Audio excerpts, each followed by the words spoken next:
ఈరోజు ఆంధ్రజ్యోతి హెడ్లైన్ పేపర్లో YCP flop show అని చెప్పి హెడ్లైన్ పేపర్లో రాశాడు.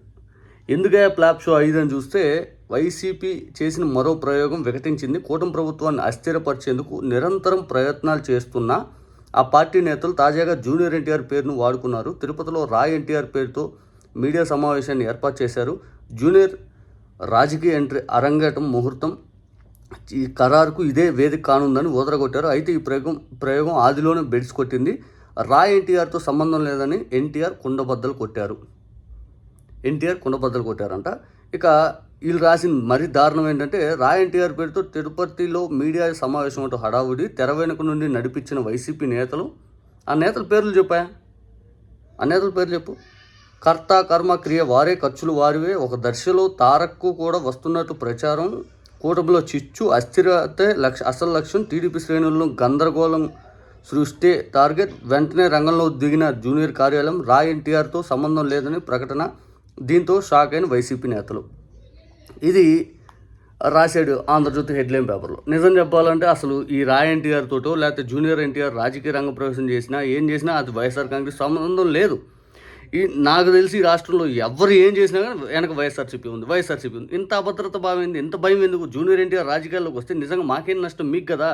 పూర్తిగా మీరు ఆ భయంతో జూనియర్ ఎన్టీఆర్ వస్తే మేమైపోతాం అని చెప్పి 4 రోజుల నుంచి కుక్కిని పేనాల ఒక్కొక్కరు భయాందోళన కలుగుతూ అసలు ఏందో ఏమైపోయిందని బాధపడుతూ మీ సోషల్ మీడియాని ఉసుకొలుపుతూ మీ మెయిన్ స్ట్రీమ్ మీడియాలు కొన్ని జూనియర్ ఎన్టీఆర్కి నెగిటివ్ వార్తలు పంపిణీ చేస్తూ పూర్తి స్థాయిలో మీరే హడావుడిగా చేస్తుంది. అసలు ఈ వార్త ఎక్కడి నుంచి బయటకు వచ్చింది? జమీన్ రైతు అని చెప్పి స్థానికంగా ఉండే నెల్లూరు జిల్లాలో ఒక పేపర్, దానికి ఒక క్రెడిబిలిటీ ఉందని చెప్పి పబ్లిక్లో కొంత టాక్ ఉంది. ఆ వార్తను బేస్ చేసుకుని పూర్తి స్థాయిలో ఇదంతా పెద్ద వైరల్ అయింది. ఆ తర్వాత ఈ వార్త బయటకు వచ్చాక మొట్టమొదటి భయపడింది మీరు. ఎక్కడ వైఎస్ఆర్సీపీ నాయకులు మాట్లాడలేదు ఇక దీని గురించి. ఎక్కడ ఏ ఒక్క పూర్తి స్థాయిలో వైఎస్ఆర్సీపీకి అనుబంధంగా ఉండే సభ్యులు కూడా ఒకరు కూడా ఎన్టీఆర్ గారి పార్టీని సమర్థించుకుంటూ మాట్లాడాల. మీరే భయపడ్డారు, మీరే ఎక్కువ ప్రమోషన్ చేశారు, మీరే ఎక్కువ నెగిటివ్ క్యాంపెయిన్ చేశారు, మీరే మొత్తం అల్లాడిపోయారు. దీంతో చేసేదేం లేక ఇంకా నెగిటివ్ చెప్పాలని చెప్పి రాత్రి ఈ రాయ్ ఎన్టీఆర్ సంస్థను స్థాపించినటువంటి ఎన్టీ రామారావు గారి అభిమాని, అదే జూనియర్ ఎన్టీఆర్ గారి అభిమాని మీడియాలో డిబేట్లో తీసుకొచ్చి జగన్ గారిని తిట్టించే ప్రయత్నం చేశారు. జగన్ గారి గురించి పూర్తి స్థాయి అవాస్తవాలు చెప్పించే ప్రయత్నం చేశారు. కానీ ఎక్కడ కూడా ఆ వ్యక్తి నిజమే చెప్పాడు, అబద్ధాలు చెప్పలేదు. స్వయంగా వెంకటకృష్ణ మీ ఆంధ్రజ్యోతి పేపరు లేకపోతే నీ మాటలు కూడా దిమ్మ తిరిగి షాక్ చెప్పాలా. మీరైనా బుద్ధి లేకుండా ఇంకా ఫేక్ ప్రచారాలు చేసుకుంటూ ముందుకెళ్తా ఉన్నారు. ఒకసారి రాయ్ ఎన్టీఆర్ ఆ సంస్థ అధినేత చెప్పినటువంటి మాటలు వినాలి. యాక్టివిటీని ఎక్కువగా ప్రమోట్ చేసింది వైఎస్ఆర్ కాంగ్రెస్ పార్టీ అనుకూలంగా ఉన్న మీడియా అండ్ సోషల్ మీడియా. మరి వాళ్ళు ఏ ఉద్దేశంతో చేశారు? I don't know. Junior NTR రాజకీయ అరంగేట్రం అని, లేకపోతే ఇదని పార్టీ త్వరలో ప్రకటిస్తాడని మొత్తం చేసిందంతా వైసీపీ అనుకూల సోషల్ మీడియా, వాళ్ళ మీడియా ఛానల్స్ అనుకోండి, ఇంకో వాట్ ఎవర్. సో నెల్లూరు జిల్లా రూరల్ పత్రిక జమీన్ రైతు పత్రిక ఉంది సార్. అయితే దీని వల్ల ఇది బేస్. సో దీంతో ఏమైందంటే అసలు ఈ రాయ్ ఎన్టీఆర్ అనే ఆర్గనైజేషన్ నే బెంగళూరు జగన్మోహన్ రెడ్డి ప్యాలెస్ నుంచి ఆపరేట్ అవుతోంది అనే ఒక అభిప్రాయం కూడా వస్తుంది అక్కడ జనంలో. సార్ ఆఫీస్ చెన్నైలో ఉంది. మా ఆఫీస్ నుంచి వచ్చిందంటే మా ఆఫీస్ అడ్రస్. ఇక్కడ నుంచి ఆపరేషన్ అవుతుంది. గూగుల్ లో లొకేషన్ ఉంటుంది, మా వెబ్సైట్ లో లొకేషన్ ఉంటుంది. ఇంత ఓపెన్ గా బహిర్గతంగా నేను వీడియోలు రికార్డ్ చేసిన ఇదే స్టూడియో రూమ్ నుంచి మీకు చేస్తాను. ఇప్పుడు మీకు కాల్ లో ఉంది కూడా మేము ఇక్కడ నుంచి చెన్నై నుంచి.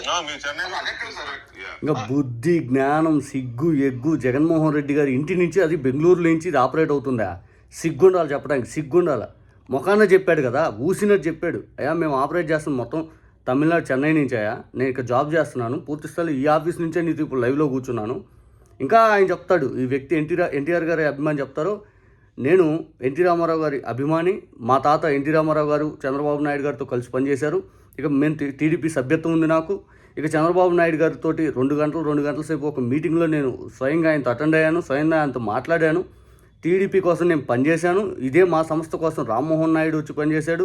ఇదే మా సంస్థ కోసం టీడీపీలో చాలామంది నాయకులు మా ప్రచారం కల్పిస్తూ మాట్లాడారు. మేము ఎన్టీఆర్ పేరు మీద ఎన్నో సేవా కార్యక్రమాలు చేసాం. ఇది ఇప్పటికిప్పుడు ఓవర్ నైట్ పుట్టిన కార్యక్రమం కాదు. దాదాపు 7 సంవత్సరాలు నేను నడుస్తూ ఉంది.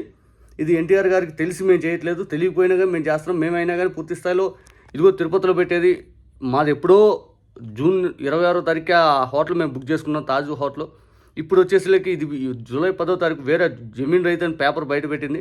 అప్పటి నుంచి పూర్తి స్థాయిలో దీన్ని సర్క్యులేట్ చేస్తూ పూర్తి స్థాయిలో ఇంకోలా పోర్ట్రేట్ చేసి నేను వైసీపీ సభ్యుని అంటున్నారు. అంత సీన్ లేదు, ఇదిగోండి నా సభ్యత్వం అయ్యిందని చెప్పి క్లియర్గా మాట్లాడేది. దీనిపైన ఇంకా కూడా నెగిటివ్ ఇంపాక్ట్ వచ్చేలా మాట్లాడతారు. ఒకసారి ఇంకా చూడండి. అవును సార్, నా ఉద్యోగం చెన్నై సార్. ఇక్కడ మీకు సింపుల్ ప్రూఫ్ సార్, నేను ఉద్యోగం ఎక్కడుంటే అక్కడ ఉంటాను సార్. నేను జాబ్ చేసుకునే చెన్నైలో. మరి అలాంటప్పుడు నేను బెంగళూరులో జగన్ గారి ఇంట్లో ఇది ఎక్కడ కథనాలు సార్ అసలు? అలా ఉంది ఆంధ్రప్రదేశ్ పరిస్థితి. ఆంధ్రప్రదేశ్ పరిస్థితి కాదు, మీ మీడియా, మీ చంద్రబాబు నాయుడు గారు, మీ పవన్ కళ్యాణ్ గారు భయం ఆ పరిస్థితి. ఎక్కడ జగన్మోహన్ రెడ్డి గారు ఆయన వేసే వ్యూహాలు, ఆయన వేసేది ఏదైనా కానీ మాకు అంటుకుంటేమో అని ఆయన సంబంధం లేదంటే కూడా ఆయన మీద బురదేశ ప్రయత్నం చేస్తూ ఉన్నారు.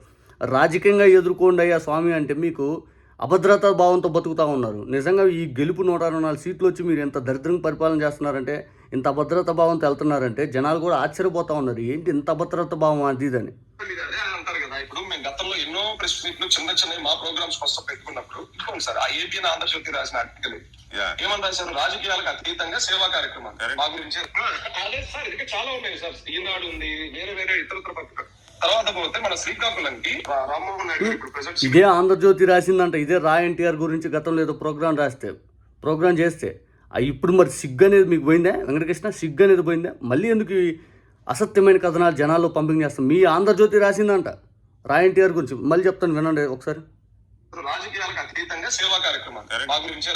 అదే సార్, ఇది చాలా ఉన్నాయి ప్రెస్ మీట్లు చిన్న మా ప్రోగ్రామ్స్ కోసం పెట్టుకున్నప్పుడు ఇదిగోండి సార్, ఆ ఏపీఎన్ ఆంధ్రజ్యోతి రాసిన ఆర్టికల్ ఏమని రాశారు? రాజకీయాలకు అతీతంగా సేవా కార్యక్రమాలు మా గురించి. ఇంత కంటిన్యూ ఏముందా? టీడీపీని రిప్రజెంట్ చేసే లీడర్ మాకు వచ్చి ఎండోర్స్మెంట్ ఎందుకు చేస్తారు? మీడియాలో మీ విషయం అందుకే అన్నాను నేను.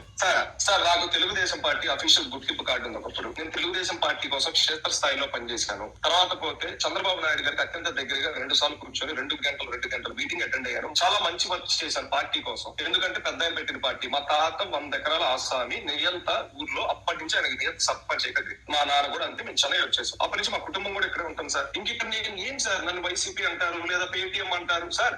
ఒక్కొక్కరికి ఒక పార్టీ ఉంటుంది సార్. మా హీరోనే మీకు టీవీ ఎక్కడో చెప్పారు సార్ ఒకసారి. నా అభిమాని టీఆర్ఎస్ అభిమానం అవ్వచ్చు, కాంగ్రెస్ అభిమానం అవ్వచ్చు.